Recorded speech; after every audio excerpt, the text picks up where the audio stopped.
నమస్తే, welcome to 69 TV. నేను జితేంద్ర. బులెటిన్లోకి వెళ్లే ముందు హెడ్లైన్ చూద్దాం.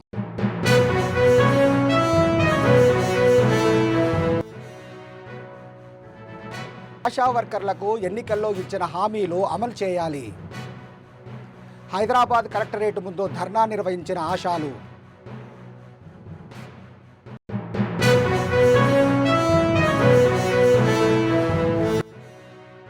నిజమైన నిరుపేదలకు ఇందిరమ్మ ఇళ్లు మంజూరు చేయాలి. వికారాబాద్ పర్యటనలో ప్రభుత్వాన్ని డిమాండ్ చేసిన రామచంద్రరావు.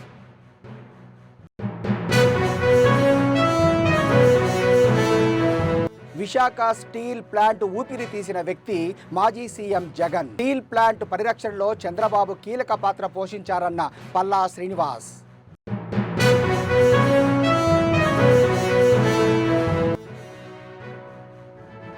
అమరావతిపై వైసీపీ నాయకుల ఏడుపు ఆపాలి. రాజధాని మునిగిపోయిందని దుష్ప్రచారం చేస్తున్నారన్న మంత్రి నారాయణ.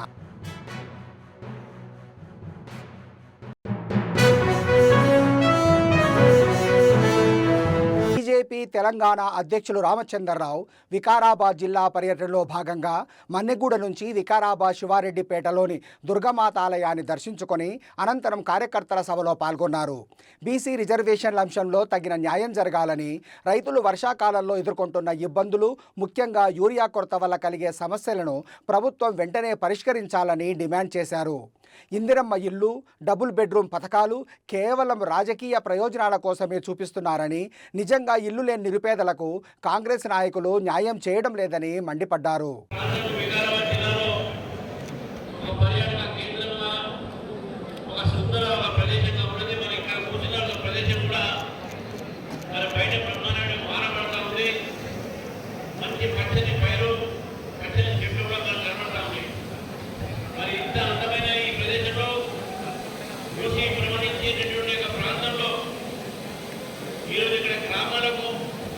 రైతులకు ఒకవైపు తాగునీరు, ఒకవైపు సాగునీరు ప్రముఖంగా ఎంతైతే వారికి రావట్లేదు. మరి రైతులు ఇప్పుడు మారబడుతుంది కాబట్టి ఈ యొక్క పంటల్లో కూడా మనకు చాలా నష్టం జరిగేటటువంటి చాలా మంది చెప్తా ఉన్నారు, రైతులు కూడా కలుస్తా ఉన్నారు. కాబట్టి భారతీయ జనతా పార్టీ కార్యకర్తలు ఆ రైతుల దగ్గరికి వారికి ఉన్నటువంటి సమస్య మీద జిల్లా కలెక్టర్తో, జిల్లా యంత్రాంగంతో మాట్లాడుతుందిగా మేము నిర్దేశం చేస్తాం. అంతేకాకుండా మిత్రులారా, ఈరోజు తెలంగాణలో కాంగ్రెస్ ప్రభుత్వం ప్రజలను తప్పుదారి పట్టిస్తా ఉంది. ఒకవైపు రాబోయేటటువంటి స్థానిక ఎన్నికల్లో బీసీల రిజర్వేషన్ పైన ఈరోజు ముఖ్యమంత్రి గారు మాట్లాడుతూ బీసీ రిజర్వేషన్ మోదీ గారు అనుకుంటున్నారు. మరి వారు మోదీ గారు అనుకుంటున్న కానీ బీసీల రిజర్వేషన్ అడ్డుకుంటుంది కాంగ్రెస్ పార్టీ. బీసీల రిజర్వేషన్ పెట్టాలని చిత్తశుద్ధి లేని కాంగ్రెస్ పార్టీ. అసలు నిజంగా బీసీలకు చిత్తశుద్ధి, బీసీల మీద వారికి చిత్తశుద్ధి ఉంటే, బీసీ రిజర్వేషన్ మీద చిత్తశుద్ధి ఉంటే, మరి బీసీల ఒక జాబితాలో ముస్లింలు ఎందుకు కలుపుతారని చెప్పేసి ఈరోజు అడిగితే భారతీయ జనతా పార్టీ ముస్లింలకు వ్యతిరేకమని చెప్తా ఉన్నారు. మీరు ముస్లింలకు వ్యతిరేకం కాదు, కానీ వాళ్ళకు ఉన్నటువంటి వేస్తే రిజర్వేషన్ బీసీ బీ కింద ఉన్నాయి. బీసీ వాళ్ళకు ఉన్నటువంటి ఏదైతే ఈబీసీ కింద రిజర్వేషన్ ఉన్నాయి. మరి మూడు రిజర్వేషన్ ఎందుకు? అది కూడా రాజకీయ రిజర్వేషన్లు ఎప్పుడు కూడా లేవు. వాళ్ళకు ఉద్యోగ విద్యలో మాత్రమే రిజర్వేషన్ ఉంటే ఈరోజు 10% బీసీలకు రావాల్సినటువంటి సీట్లు కూడా మీరు ముస్లింలకు ఇస్తారంటే బీజేపీ కోరుకోరు. మతం ఆధారంగా ఏ రిజర్వేషన్ ఉన్నా సరే బీజేపీ దాన్ని వ్యతిరేకిస్తుందని చెప్పేసి కూడా ఈరోజు కాంగ్రెస్ ప్రభుత్వం హెచ్చరిస్తారనుకుంటున్నారు. ఇంకోవైపు కృషి మంత్రి అగ్రికల్చర్ మినిస్టర్ తుమ్మల నాగేశ్వర గారు యూరియా షార్టేజ్ ఉంది చెప్తా ఉన్నారు. మాకు యూరియా ఇవ్వట్లేదని చెప్తా ఉన్నారు. మరి ఈరోజు ఒక జాబితా వారు చెప్పారు, మాకు యూరియా ఈ నెల వచ్చింది, ఈ నెల వచ్చింది, 2-3 నెలలు రాలేదని చెప్పి. అందులో కూడా వాస్తవాలు లేవు మిత్రులారా. ఈరోజు రైతులు కష్టపడుతున్నారంటే యూరియా కోసము కాంగ్రెస్ ప్రభుత్వము ఆశా వర్కర్లకు ఎన్నికల్లో ఇచ్చిన హామీలను నెరవేర్చాలని ఆశా వర్కర్సు యూనియన్స్ ఆధ్వర్యంలో హైదరాబాద్ కలెక్టరేట్ ముందు పెద్ద ఎత్తున ఆందోళనకు దిగారు. ఈ సందర్భంగా సిఐటియు రాష్ట్ర అధ్యక్షుడు వెంకటేష్ మాట్లాడుతూ ఆశా వర్కర్సుకు ఫిక్స్డ్ వేతనం 18,000 ఇవ్వాలని, కాంగ్రెస్ ప్రభుత్వం మేనిఫెస్టోలో పొందుపరిచిన హామీలను అమలు చేయాలని డిమాండ్ చేశారు.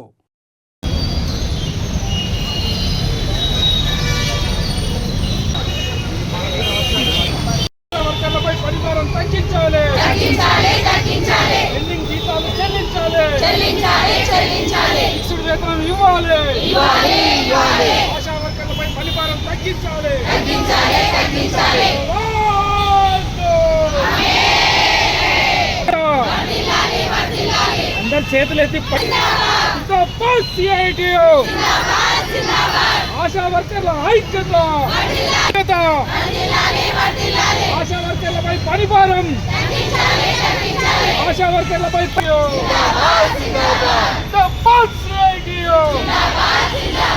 రూపాయలు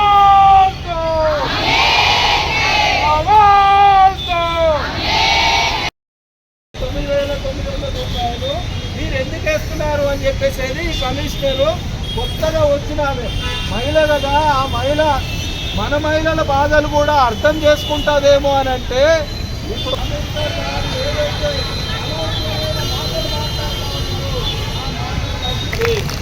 నేను ఏం పని చేస్తా ఉన్నాం, ఆశా వర్కర్ల డ్యూటీ ఏంటి, ఆశా వర్కర్ల డ్యూటీ ఆశా వర్కర్లతోనే చేస్తున్నారా, ఆశా వర్కర్లకి ఏదైతే జాబ్ కార్డులో ఈరోజు ఎక్కడ ఏ ప్రభుత్వ ఉద్యోగి ఆశా వర్కర్లు మాత్రమే అని చెప్పేసి ఈ సందర్భంగా చెప్తా ఉన్నాం.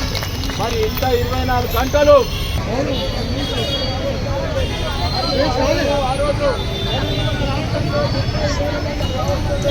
2 సంవత్సరాలు రావాలంటే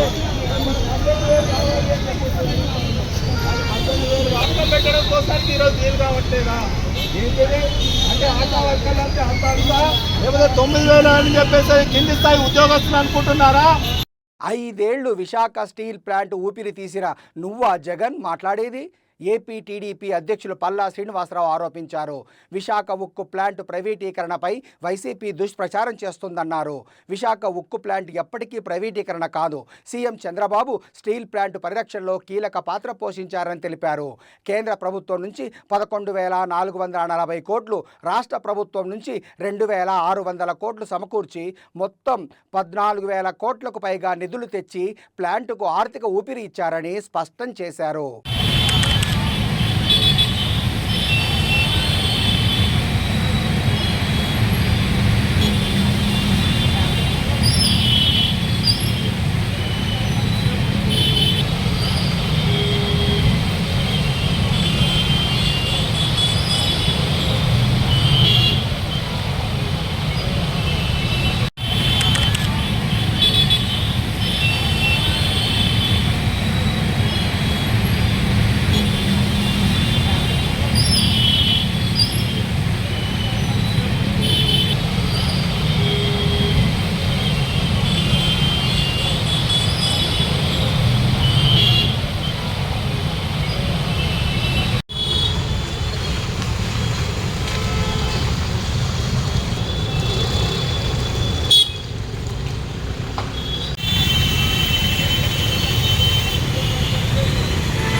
లేదని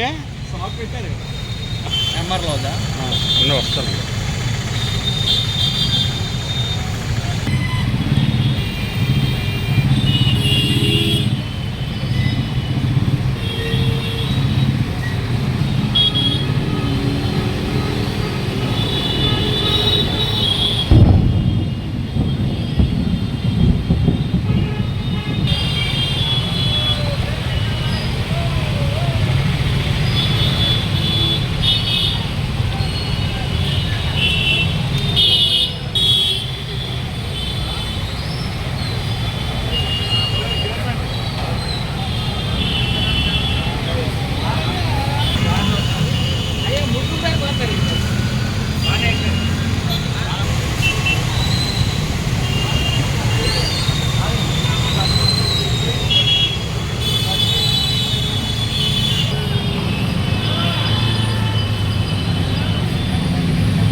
లేదని షాప్ పెట్టారు నెంబర్ లోదా వస్తాను.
రాజధాని అమరావతి మునిగిపోయిందంటూ పనిగట్టుకొని దుష్ప్రచారం చేస్తున్న వైసీపీ నాయకులపై మంత్రి నారాయణ తీవ్ర ఆగ్రహం వ్యక్తం చేశారు. అమరావతిపై ఏడుపులు ఇకనైనా ఆపాలని వైసీపీ నాయకులకు హితవు పలికారు. అమరావతిలో కొండవీటి వాగు నీటి ప్రవాహానికి ఆటంకం కలగడంతో వరద నీరు నిలిచిపోయిన ప్రాంతాలను మంత్రి నారాయణ పరిశీలించారు. Amaravati development corporation CMD Lakshmi పార్థసారథితో కలిసి ఆయా ప్రాంతాల్లో మంత్రి పర్యటించారు.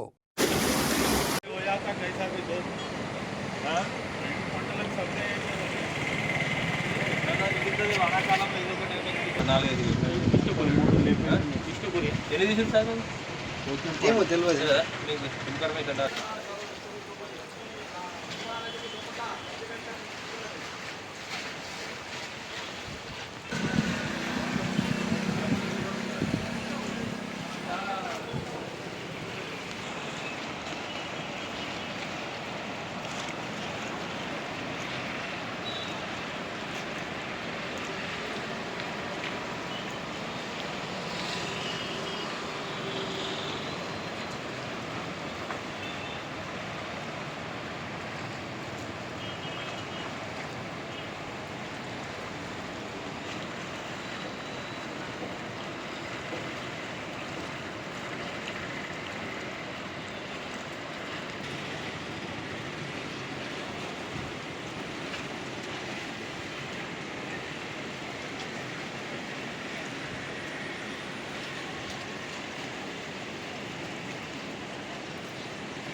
రాష్ట్రంలో స్పిన్నింగ్ మిల్స్ యూనిట్ల పునరుద్ధరణకు అమలు చేయాల్సిన పథకాలు, అందించాల్సిన ప్రోత్సాహాలు తదితర అంశాలపై స్పిన్నింగ్ మిల్స్ అసోసియేషన్ ప్రతినిధులు, పరిశ్రమలు, చేనేత జౌళి శాఖ అధికారులతో ఏపీ సచివాలయంలో సిహెచ్ విజయానంద్ సమీక్ష నిర్వహించారు.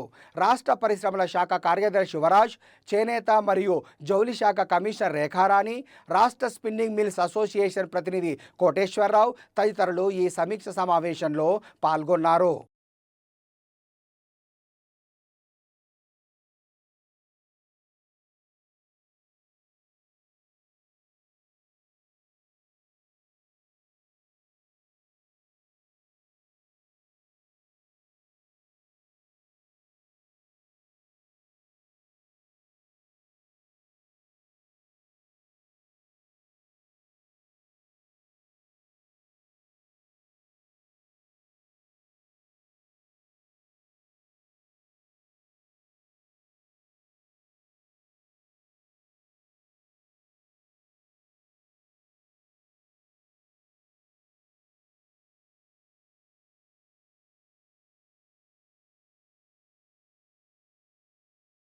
మహబూబ్నగర్ జిల్లా అడ్డాకుల మండలం గుడిబండ వద్ద పెద్దవాగుపై వరదకు చెక్ డ్యాం కొట్టుకుపోయింది. కాంట్రాక్టర్ నిర్లక్ష్యం వల్లే కట్టిన 2 నెలల్లోనే చెక్ డ్యాం కొట్టుకుపోయిందని, దీనివల్ల తమ పొలాలు, ట్రాన్స్ఫార్మర్, పైపు లైన్లు కొట్టుకుపోయాయని రైతులు ఆవేదన వ్యక్తం చేశారు. నష్టపోయిన తమను ఆదుకొని నాసిరకం పనులు చేసిన కాంట్రాక్టర్ అధికారులపై చర్యలు తీసుకోవాలని రైతులు డిమాండ్ చేశారు.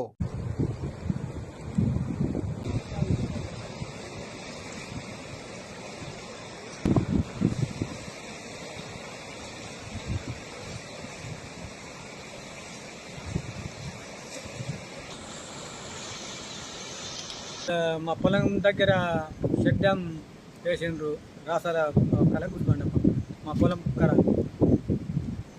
ముందరికి దవ్వ ఏమంటే వేయలేదు. వేయనందుకు ఇక్కడ మళ్ళీ మా పొలాలన్నీ విక్కపోయినాయి. కాంగ్రెస్ ప్రభుత్వం వచ్చినాక 2 నెలలు కూడా కాలేదు వేసి, చెక్ డ్యామ్ వేసి.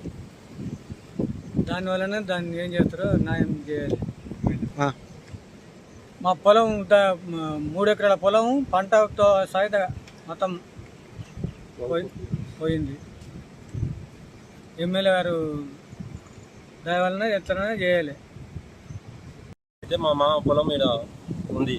ఆ చెక్ డ్యామ్ పక్కనే వేస్తుంటే కట్ట వేసేటప్పుడు ఇంకా చుట్టూ పెంచుండి అని మస్తు అడుక్కున్నారు వాళ్ళు. అంటే వినకుండా వాళ్ళు ఏం కాదు ఏం పోతే మేము చూస్తాంలే, గట్టిగానే వేస్తామని చెప్పి వేయడం జరిగింది. అది మొత్తం తెగడం జరిగింది. ఇది తెగిపోయి మొత్తం 2 ఎకరాలన్నర ఉంటుందేమో మొత్తం కోసుకొని పోయింది. 3 తెగిన కాడికైతే 3 ఎకరాలు పోయింది. ఈ ట్రాన్స్ఫారాలు, స్తంభాలు, మోటార్లు అన్నీ పోయినాయి దాంట్లోనే. వాళ్ళు కాంట్రాక్టర్లు నిర్లక్ష్యం వలన కాంగ్రెస్ ప్రభుత్వంలో మొన్న పని పూర్తయి కూడా 2 నెలలు అవుతుంది అంతే. ఇది నార్మల్ పోసేటప్పుడే కట్ట వేస్తుండ్రు వాళ్ళు. సగం వేసిండ్రు, వెళ్ళిపోయిండ్రు. ఇప్పుడు ఇంకా ఏం చేస్తారో ఏం కథనో తెలియదు. మరి ఈ కాంగ్రెస్ ప్రభుత్వంలో మొన్ననే వేసిండ్రు, ఈ తెగడం జరిగింది, పోయినాయి. ఈ కాండక్టు ఈ అడ్డాకుల దశరథ రెడ్డి అంట. అయితే స్తంభాలు, ట్రాన్స్ఫారాలు, మోటార్లు అన్నీ పోయినాయి. ఇంకా కట్ట కొద్దిగా దిగుతానంటే ఇది కూడా పోతుంది పై. ఇది ఇంకేముండదు, మనం నిలబడి మా చింత చెట్లు అవన్నీ ఏముండవు, మొత్తం పోతుంది. బంగారు మైసమ్మ సహిత మహాకాళేశ్వర దేవాలయ ప్రథమ వార్షికోత్సవాన్ని బోడుప్పల్ మున్సిపల్ కార్పొరేషన్ పరిధిలోని రాజశేఖర్ కాలనీలో ఘనంగా నిర్వహించారు. ఈ సందర్భంగా ఆలయ పూజారి మాట్లాడుతూ, ఈ దేవాలయం నిర్మించి సంవత్సర కాలం అవుతున్న సందర్భంగా ఈ వార్షికోత్సవాన్ని నిర్వహించడం జరిగిందన్నారు.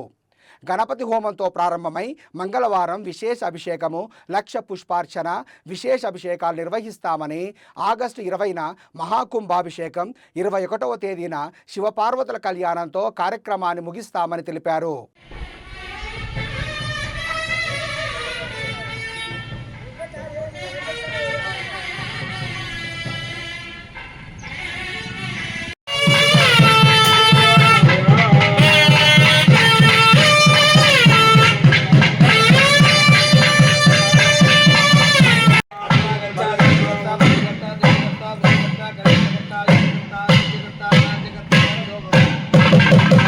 మైసమ్మ సహిత మహాకాళేశ్వర స్వామి ప్రథమ వార్షికోత్సవం బోడుప్పల్ రాజశేఖర్ నగర్ కాలనీలో అంగరంగ వైభవంగా జరగబోతున్నాయి.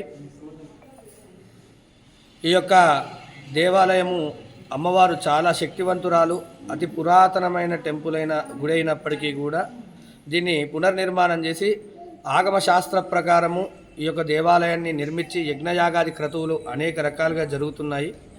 అలానే ఈ మొదటి వార్షికోత్సవం సందర్భంగా మొదలుగా గణపతి పూజా పుణ్యాహవాచనంతో మొదలుకొట్టుకొని చండీ యాగాలతో సహా పూర్తి చేసి 20వ తారీఖు ఉదయము అమ్మవారికి విశేష అలంకరణ, మహాకుంభాభిషేకము, విశేష అర్చనలతోటి పూర్తి చేసుకొని, 1,00,000 పుష్పార్చనలతో పూర్తి చేసుకొని, పూర్ణాహుతి కార్యక్రమం ఘనంగా పూర్తి చేసుకొని 21వ రాజు శివపార్వతుల కళ్యాణము, ఆ తదుపరి మహదాశీర్వచన కార్యక్రమాలు వేద పండితులచే, బ్రాహ్మణులచే, శృంగేరి ఆధ్వర్య పండితులచే జరపబడును.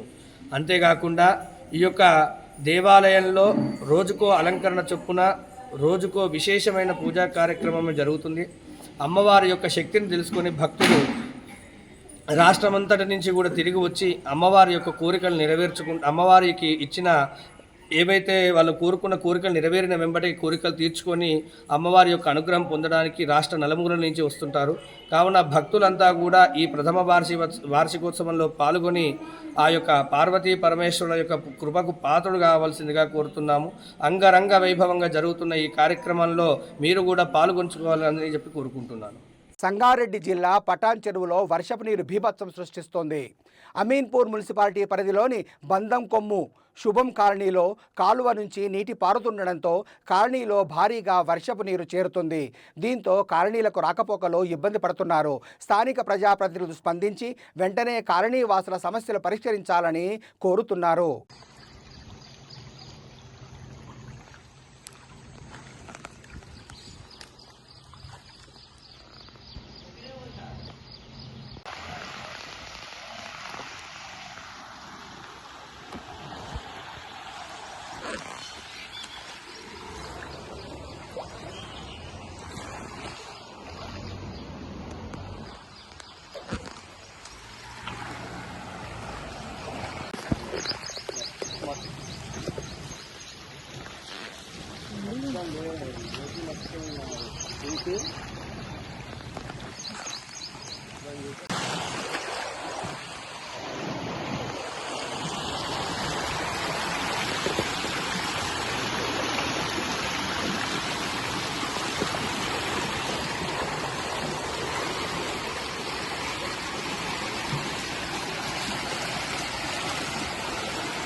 బులెటిన్ ముగించే ముందు హెడ్లైన్స్ మరోసారి.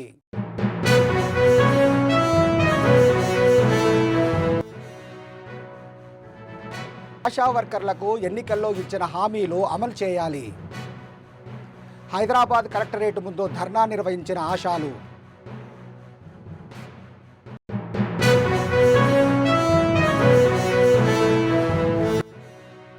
నిజమైన నిరుపేదలకు ఇందిరమ్మ ఇళ్లు మంజూరు చేయాలి.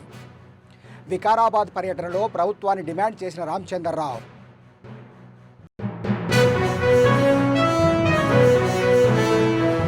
విశాఖ స్టీల్ ప్లాంట్ ఊపిరి తీసిన వ్యక్తి మాజీ సీఎం జగన్. స్టీల్ ప్లాంట్ పరిరక్షణలో చంద్రబాబు కీలక పాత్ర పోషించారన్న పల్లా శ్రీనివాస్.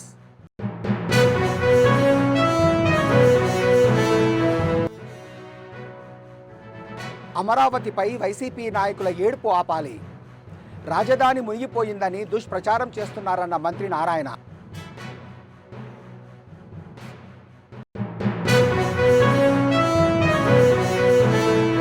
టీవీ బులెటిన్ విశేషాలు. మరిన్ని అప్డేట్స్ కోసం చూస్తూనే ఉండండి 69 టీవీ న్యూస్.